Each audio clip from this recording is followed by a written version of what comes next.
Hi, I'm Adrian, aka Bye Bye Fat Man, and I've been making content for YouTube, TikTok and Instagram over the last year. I've been particularly successful on TikTok, where I have 52.6 thousand followers as I speak. I've also had over 3 million likes, and I've had 6 videos which have gone above 1 million views, including a few over 3 million and one at 4.2 million. So I've had some success, which ain't bad, considering I'm a 52-year-old bloke making content about weight loss. It's a niche area. It's an area in which I've found interest for my audience. And that's kind of the first tip that I'll give to anyone embarking or trying to generate more interest for an account on social media, is know who you are, know your story, know your audience. You really need to know who you're targeting and who you're talking to, and kind of hone in on that niche area. If you skip around a bit of this, a bit of that, you're unlikely to build up an audience, because people will engage with what you're talking about and follow you because they're interested in the content that you're producing. So if you deviate from that niche, you're likely to alienate your core audience. Now, as you develop and as you get more substantial following, you can deviate slightly, but I wouldn't move too far away from the core. So although I've deviated as time's gone on, I would still ensure that at least 2 of every 3 or 4 of my TikToks, YouTube shorts and Instagram posts are focused on the core, which in my case is a weight loss journey. I've introduced my family gradually, and I've had some interesting stories that I've shared about my wife's immigration procedure, what it's like being in an interracial family, the kind of cultural dimension that we have, being British of Irish origin with my Zambian wife, what it's like for the kids. And we've made it fun. We've done a lot of dancing as well. Just try to make it a feel-good account as much as something which I hope is informative and hopefully inspires people to share in my journey. Yeah, so I started off at 410 pounds or 186 kilograms, and now I've lost 145 pounds or 65 kilograms in weight, which is quite significant. And I've chronicled that journey every single day. I've posted videos of where I was along the way and where I am now. Increasingly, it's been retrospective, but at the beginning I was talking about where I was and just creating this video diary of my journey. And gradually it began to resonate with people. People became interested in my story, and thus the following has built up. And that's kind of key to developing the account, is to have this progression. So a story can't always be the same. It's very much as if you're writing. The story has got to show a level of development to remain engaging. So content is key. Now, I would say content is more key than anything. I wouldn't worry too much about the gimmicks on social media. I wouldn't worry too much about the effects, the transitions and things like that, unless you're really good at them. If you're like me, I'm good at talking. That's what I do. I'm a teacher. So I'm good at talking, and I don't have any problems talking in front of audiences, whether online or whether in real life. So for me, the key is the content. And I try to make sure that the videos or the pictures that I use with the content, with my voice, are suitable and going to be resonating with that audience. I also feel that one of the key dimensions in building up a following and sustaining that following is to be authentic. You need to be yourself. You can't pretend to be someone you're not. Be yourself, just be authentic. For me, be wholesome, be family oriented, and be the person you are. Keep up that consistency, bit of variety here and there, but don't deviate too much from your core. So I've learned a few things from some of the gurus. Watched some of the videos from some of the guys who are particularly well known in encouraging people to develop their accounts, and I can't say that I haven't learned from them. But what I feel is their raison d'etre for what they publish is all about generating likes, followers and engagement, rather than looking at the real purpose of why someone may want to make videos for social media. And by that, what I think is just getting followers for the sake of followers is not sustainable. I think you really need to build up an audience who you are going to have a relationship with. And if you're going to do that, you can't just be a publicity whore. You can't just be doing things because you think that's going to get more content. I'm aware from certain videos that I've watched that sometimes like a 13-second video with the right soundtrack is the way to go to keep going viral. But sometimes I've got messages I want to share, stories I want to share, which are far beyond 13 seconds. Recently, I put up a video as a kind of social experiment, which was nearly 10 minutes long. And okay, it's not going to go viral, but it's got the best part of 10,000 views, and it achieved what I set out to achieve, which is that people would get the message, an overall message about my weight loss journey and the tips and advice that I can offer. And I thought, okay, let's stick out a long one. So I vary my content in terms of length. Yes, it does help sometimes to use a trending sound in the background. And most recently, I've used a lot of Kate Bush running up that hill and Harry Styles as it was. But I also use sounds which, again, are more meaningful to me. So if I'm talking about my international experiences, which is another one of my themes, you know, if I'm talking about my life in Nigeria or other parts of sub-Saharan Africa where I've lived, I'll often use Afro beats in the background because it makes sense, because that's fitting in with the theme. So I'm aware that if I keep using the same trending sounds, I'm more likely to get more engagement up front. But is that really the reason I'm doing it? Do I just want followers for the sake of having followers? Now, having said that, linking with it is the fact that you can't really afford to sell out.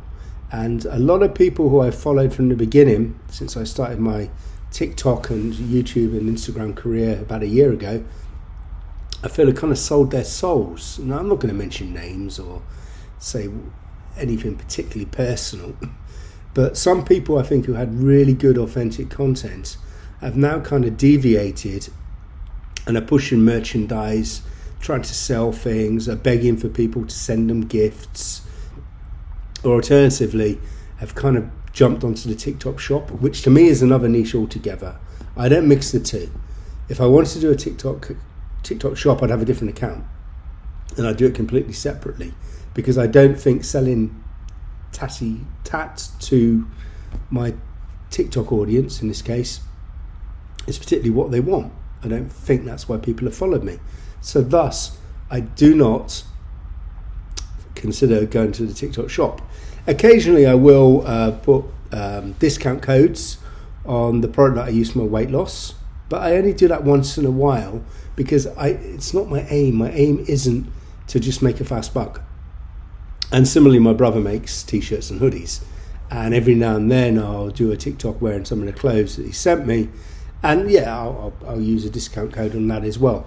But it's not my raison d'etre. It's not centered to my identity on TikTok, because I think I'd be spamming people if I was pushing the same message and pushing products. And I don't want to spam you. No, we all hate it. If we get emails trying to sell us things, we hate ads which get in the way of our social media. So I don't want to be selling my soul. And I think if you do, even if you get a short-term benefit, maybe make a little bit of money, in the long term, are you going to lose your presence? Are you going to lose your audience and alienate them? So you've got to kind of weigh it up. What's most important to you? And again, linking to that is really kind of responding to your audience. I can't respond to every comment that I get, particularly on my viral posts, but I'll go through and I'll like most of them.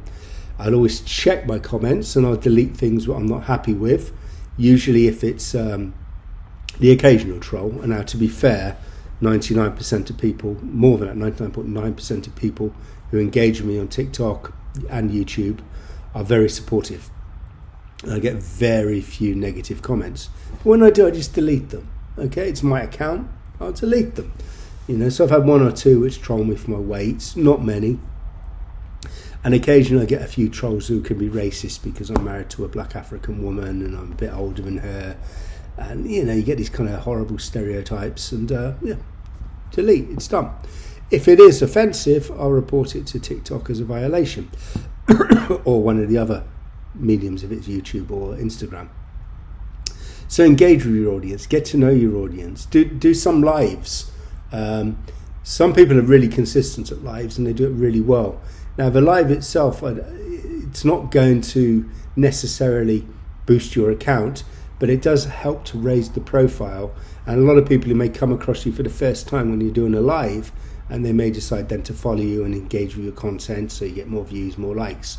So the live is good, but it's not the center part of using TikTok. I'd say I'm pretty much a TikTok guy because that's where I've had my impact, and I have less of an impact, although YouTube is starting to take off a little bit now, and I'm trying to do more long form content, so I'm more in line with the norm on YouTube while using the shorts.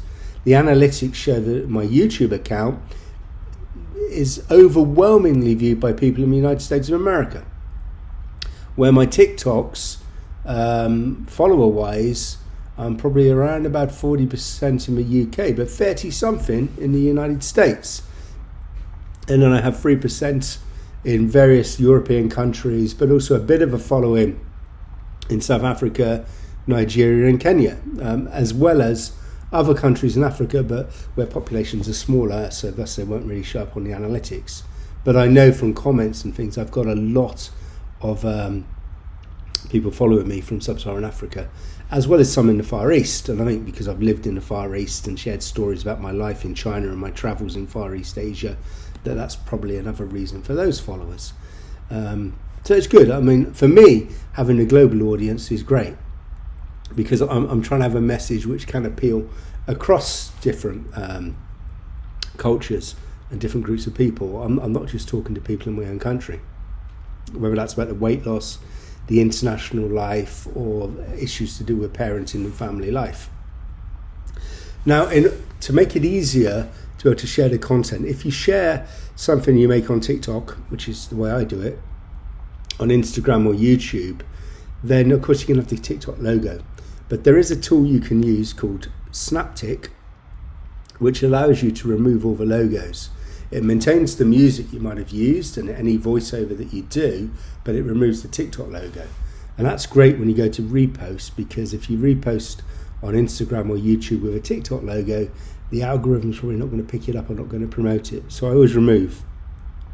Now, if you use SnapTick, the web-based version is great. I find I have no worries with it. Although I did download the app and I paid the guys for that, and it's rubbish. It doesn't work. They haven't responded to my emails. So don't bother with SnapTick app, the paid version. The free version is actually far better and far superior and is fit for purpose. So I'd also say avoid gimmicks. You don't need to do gimmicky stuff. It's not necessary. If you've got a message, which is cool, and if you're like me, if you're an older person, your audience isn't really going to be the teens and the youngsters, although some of them will engage with you. Your audience is probably going to be a more kind of mature audience. So really kind of don't want to be too gimmicky. I do the dancing with my family because dancing has been part of my journey. Dancing for fitness has been an integral part of my weight loss journey, but that's not the core of what I do. So occasionally I do the dancing, but otherwise I kind of stick to my core message, my core content, which in my case, like I say, is the weight loss journey.